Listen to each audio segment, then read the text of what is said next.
안녕하세요 시청자 여러분, 엉클조입니다. 자, 오늘도 엉클조의 행복한 재무설계, 저랑 같이 여러분들의 삶, 또 가정의 행복을 위한 돈과 관련된 문제를 업그레이드하는 그런 시간을 가져보도록 하겠습니다. 지난 시간에 제가 여러분들과 같이 나눈 얘기가 뭐냐 하면 자녀들 돈 교육에 관련된 문제죠. 과연 왜 자녀들에게 돈을 교육을 시켜야 되고 그게 여러분들의 삶과 행복에 어떤 영향을 미치는 데서 제가 쭉 말씀을 드렸는데, 오늘은 좀 구체적인 얘기를 하죠. 구체적인 얘기? 구체적인 얘기는 우리 실생활 주변에 있는 이야기들인데 바로 저와 저희 아이들에 대한 얘기를 하도록 하겠습니다. 제가 이제 딸과 아들이 있는데 은세미와 형찬이, 그리고 엉클조의 돈 이야기. 자, 같이 가시겠습니다.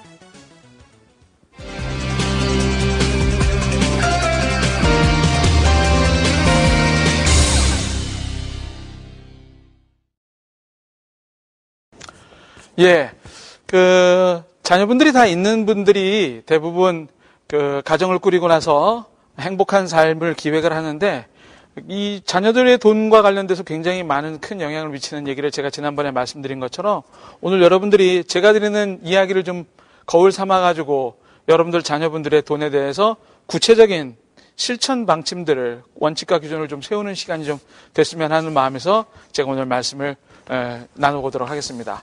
먼저 제 이야기를 조금 하도록 하죠. 제가 이런 일을 하면서 경제와 돈에 대한 강의를 하고 이걸 직업으로 하면서 제가 마음속에 항상 아쉬움이 있다고 지난 시간에 말씀을 드렸습니다. 왜냐하면 제가 좋은 부모님 밑에서 태어났고요. 그 다음에 나름대로는 괜찮다는 대학에서 경제학을 전공하면서 좋은 교수님과 선생님들 밑에서 그리고 지내왔습니다. 첫 직장 생활을 시작하고 증권회사에서, 그것도 돈을 맨날 고객들의 돈을 다루는 증권회사에서 회사 생활을 이렇게 했는데, 여기서 제 직장 상사들이 있겠죠?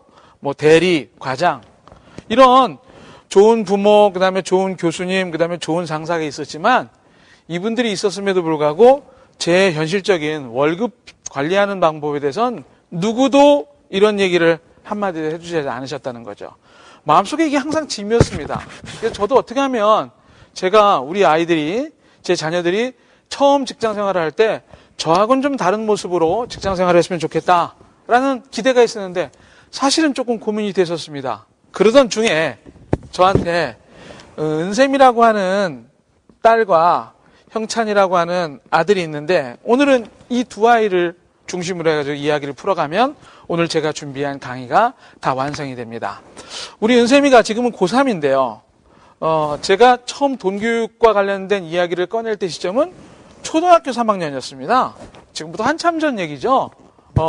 한 6, 7년 전 얘기니까 벌써 오래된 얘기일 수도 있는데, 어느 날 갑자기 우리 은샘이가 학교에서 오더니 제 아내한테 엄마 우리 반에 누가 나한테 떡볶이를 사줘가지고 너 떡볶이 돈 어디서 났냐?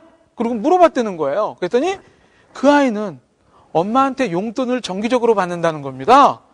그러고 나서 용돈이 뭐야 물어보고 나서, 야 나도 받아야 되겠다. 그리고 엄마한테 쫓아와가지고 엄마 우리 반에 누구누구처럼 나도 용돈 줘요. 그리고 엄마한테 과감하게 자기 의견을 밝힌 것이 바로 이 돈과 관련된 교육의 시작이었습니다. 다시 말씀드리면 용돈이라고 하는 것에 대한 개념이 초등학교 3학년인 은샘이한테 다가왔던 거죠. 그래서 주변에 물어보니까 초등학교 3학년이면 용돈을 줘야 되는 나이예요.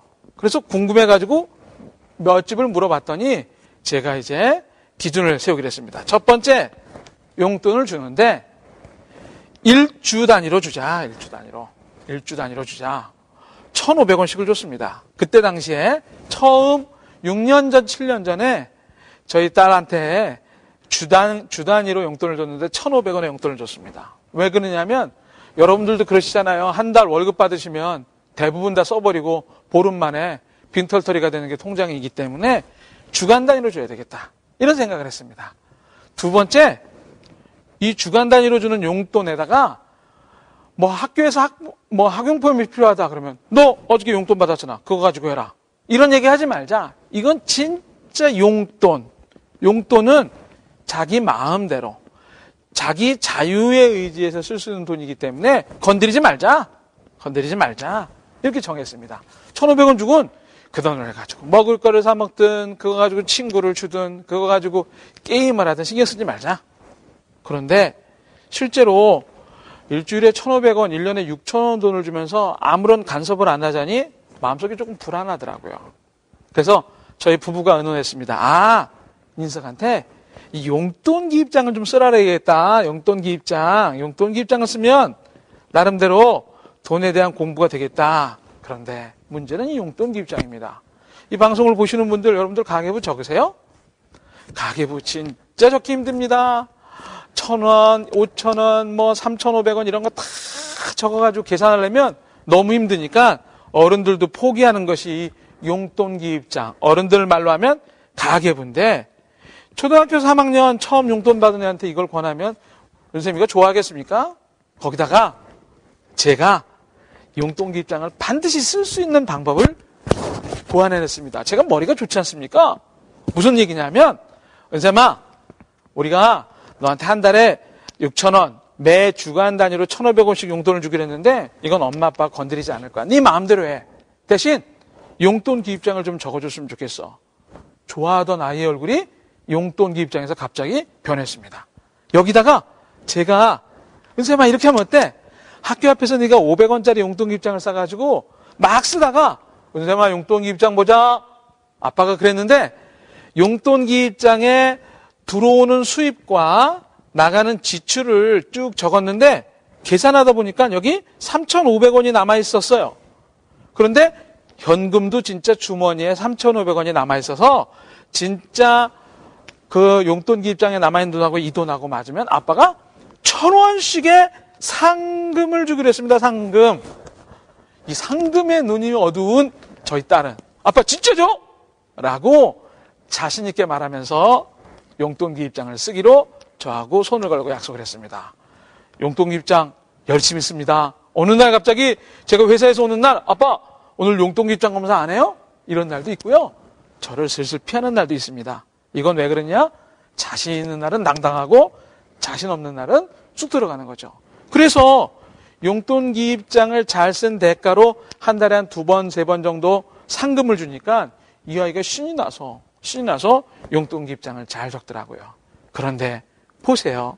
어느 날 한 달 용돈 6,000원에다가 상금 2,000원 해가지고 8,000원 정도 용돈을 용돈 기입장에 깨박 다 적어가지고 더하기 빼기 해가지고 잔액도 다 적고 했는데요.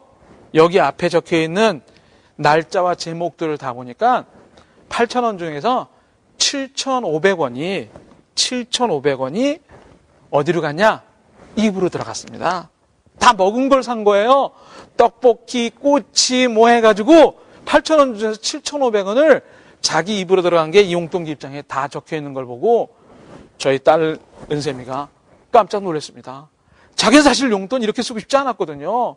그런데 여기 적혀있는 걸 보니까 자기가 받은 돈의 90% 이상을 먹는 거에 썼다는 사실을 알고 깜짝 놀랐습니다.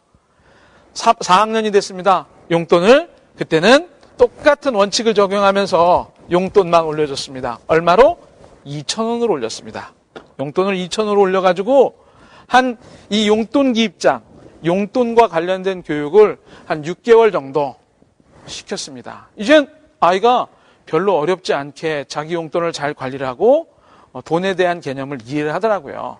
그런데 제가 어느 날 제 기억으로는 4학년 5월달로 기억나는데 4학년 5월달로 기억나는데 제가 은쌤이를 불러서 은쌤아 너 뭐 갖고 싶냐? 그랬더니 한 5만 원에서 6만 원짜리를 뭘 갖고 싶다고 얘기를 한 걸로 기억합니다. 그런데 자기가 아무리 한 달 용돈 받아봤자 10,000원밖에 안 되는 거 가지고 이걸 못 사니까 제가 여기다가 적금이라는 걸 가르쳐줬습니다. 야, 은쌤아 네가 아빠가 주는 돈을 가지고 조금씩 모으면 그 돈을 모아가지고 네가 사고 싶은 걸 살 수 있어. 한 1년 정도 꾸준히 모아보는 게 어때? 1년. 12달이죠? 12개월. 12달 꼬박 모아자 그랬어. 아빠 그게 뭐예요? 네가 만약에 한 달에 2,000원씩 모으면 1년이면 24,000원이 되잖아요. 만약에 4,000원씩 모으면 48,000원이 되니까 자기가 원하는 걸 살 수 있잖아요. 그런데 이 문제입니다. 갖고는 싶은데 먹기에도 모자른 그 돈 중에서 10,000원 중에서 4,000원을 뺄 수 있는 용기 있는 아이가 없겠죠. 여기다가도 제가 상금을 걸었습니다. 어떻게 상금을 걸었느냐? 은샘아, 네가 만약에 2,000원씩 1년을 모으면 얼마니? 24,000원이요.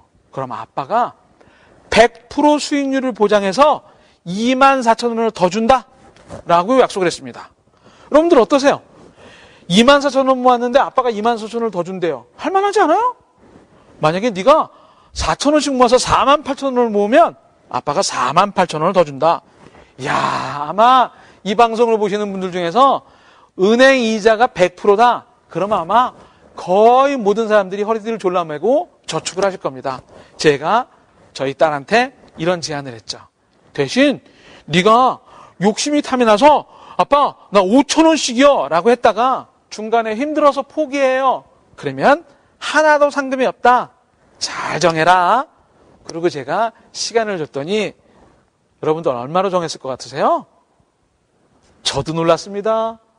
10,000원 정도, 다시 말해서 용돈 2,000원씩 하니까 8,000원에 상금 받아서 10,000원 정도의 돈을 모으는 아이가 50%인 5,000원을 가지고 적금을 들겠다고 얘기한 겁니다.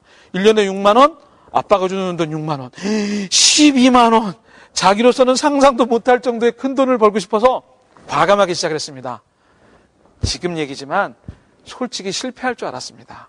그런데 여러분들 목표가 뚜렷하고 아빠가 100%